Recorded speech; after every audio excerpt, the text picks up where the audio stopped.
Today we have some really great news. We just finished the Sabbath celebration here in Israel.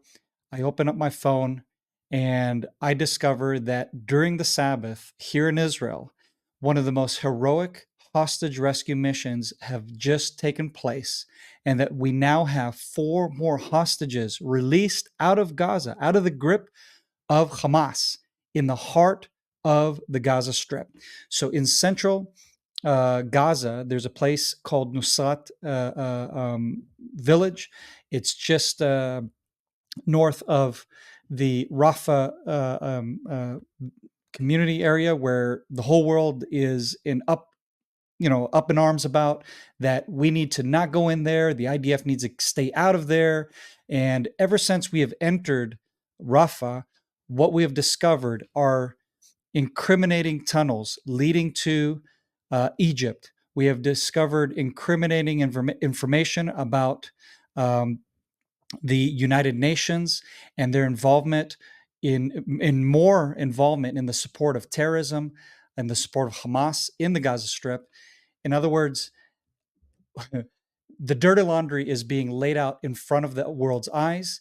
And that's exactly why so much international pressure has been preventing us from going in there. But ever since we've gone in there, guys, ever since we have started our missions in that region, in the last stronghold of Hamas in the Gaza Strip, we have now been able to uncover and to bring to surface the hostages that are being held on top of it all.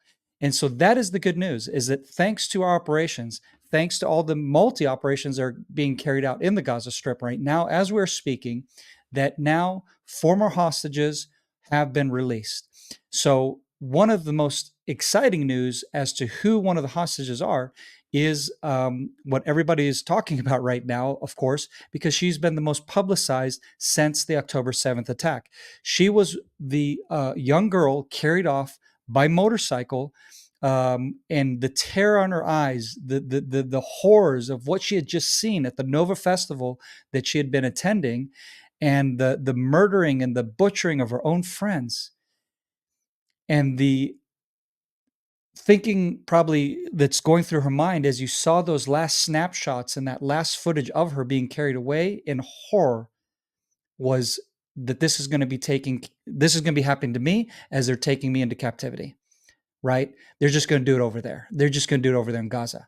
For 8 months, this young girl has been going through hell on earth. Her mother has been battling cancer here in Israel, hoping that she will survive long enough to see her daughter again.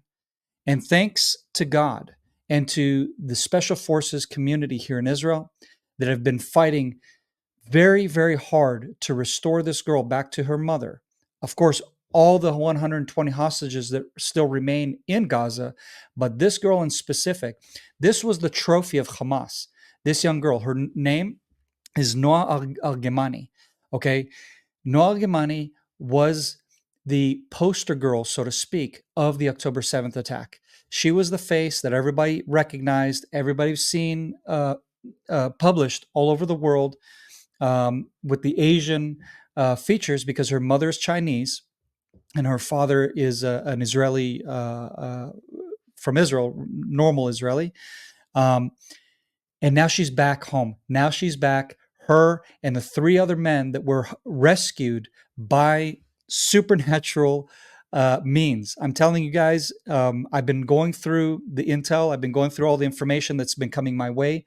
There's lots of talk and there's lots of things that can be said about this, and lots of things that should be said about this. But what I can tell you and what I can make public, and what I know is public information, is that the mission was conducted with special forces units, especially the Yamam unit. They were the spearhead unit of this mission.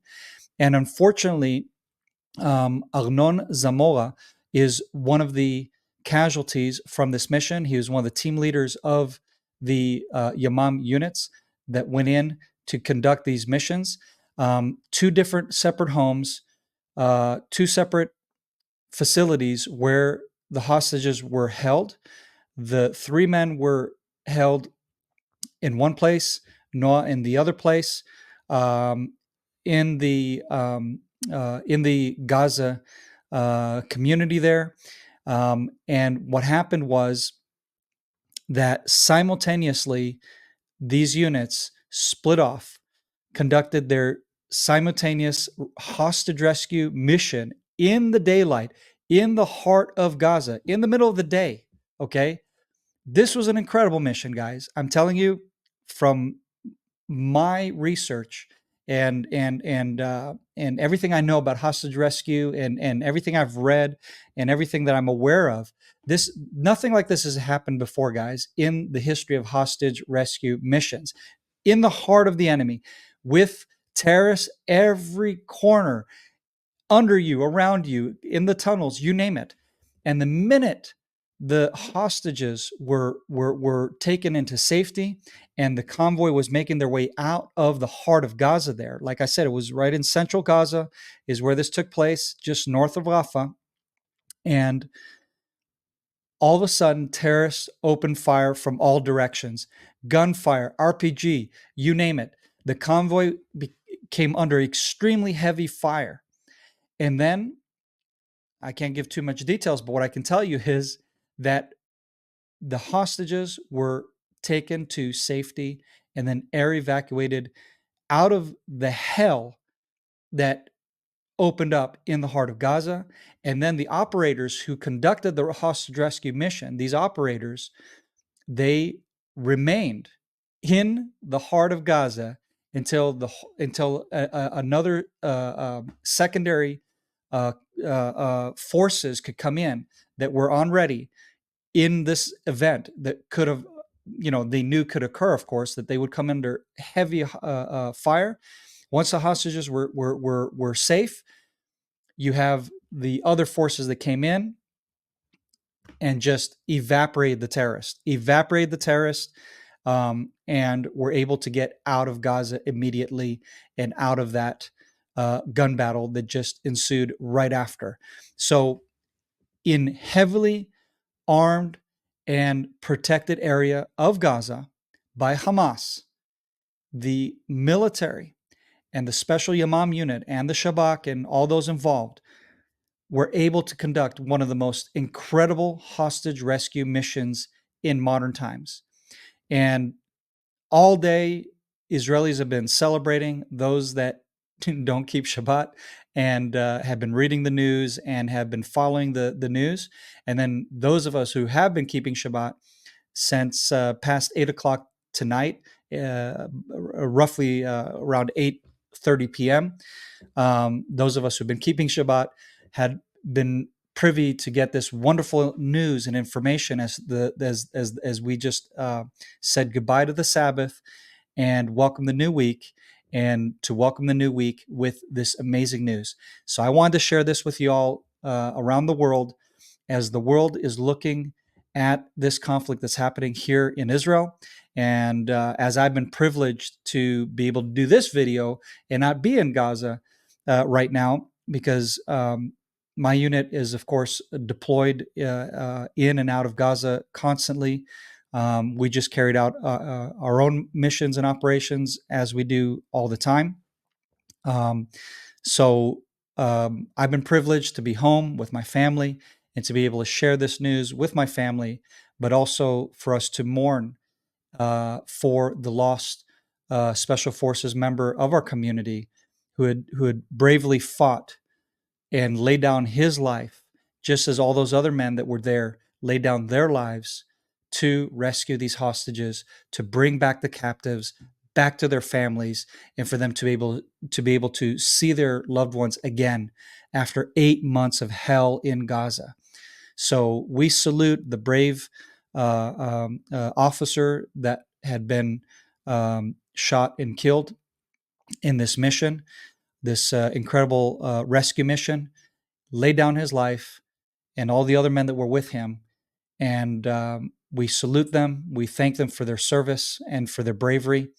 And thanks to their service, we have more people back home with their families. And we pray that they will have a swift recovery, mentally, emotionally, physically, from all that they had been through, the hostages. and that they can restore their lives again and get back to their loved ones and get back to living their lives in a normal fashion, is normal as possible, of course, because you can't even imagine what 8 months in hell can do to a human being. I don't wish this on anybody. And I'm so grateful that we were able to restore 4 more hostages. And I remember the last time we had restored hostages back to Israel, my unit was conducting missions in the Gaza Strip, and we were privileged to be able to see those guys training and getting ready for that mission, and just to know that you're in the vicinity of the these operators, just in their vicinity, and knowing that you're just playing a small part in the greater role of the this war in Gaza, that every one of us are doing our part, and it just feels like you're being part of history. And we look forward to seeing the 120 remaining hostages, being restored to their families, and that we'll be privileged to be able to see that happen swiftly, because this needs to come to an end, both for Israel and for the Gazans. The Gazans, yes, have been living in a lot of hell, but it's about time that they give up our hostages and get on with their lives. And that's all. That's all that it takes, is that they give us back what is ours, and then we can move on. Guys, I hope you've enjoyed this report. I hope you've enjoyed this news update from Israel. And I hope you're excited as I am to hear these wonderful news. And may we be able to hear more good news coming out of this horrible war that is happening here in Israel. And may God bless you guys, and have a good new week and a new month here from Israel. Shalom